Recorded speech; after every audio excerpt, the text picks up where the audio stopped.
l'histoire de Jésus-Christ.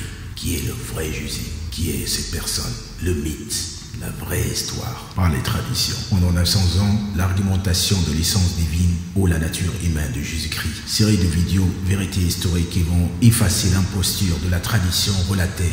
Il faut remonter à Sérapis et le culte de Sérapis. Première partie jusqu'à Ptolémée le Sauveur.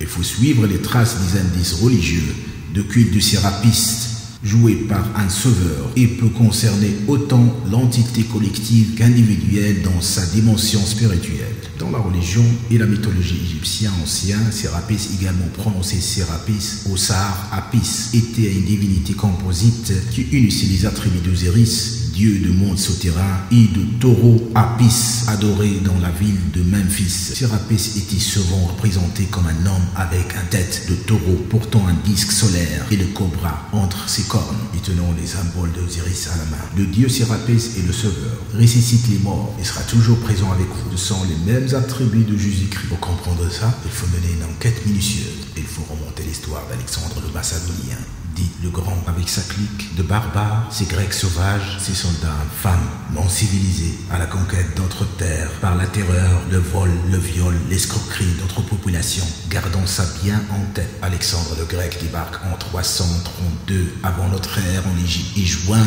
323 avant notre ère, elle meurt sans désigner un successeur, alors servi à la diadème. Ces généraux qui disputent l'empire d'Alexandre le Grec, chacun de ces généraux veut leur part des gâteaux. Antigonos devient roi de Macédonie.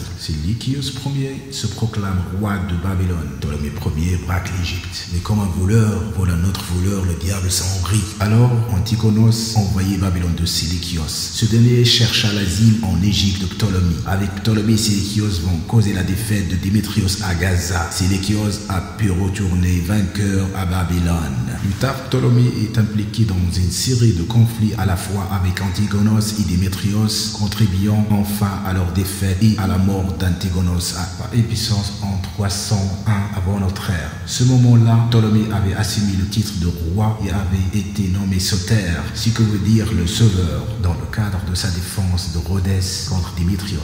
Vous avez bien entendu? Ptolémée I a reçu l'attribut de sauveur, l'attribut principal de Jésus-Christ. Dans la suite, vous saurez comment les Ptolémées ont créé le culte de Sérapis.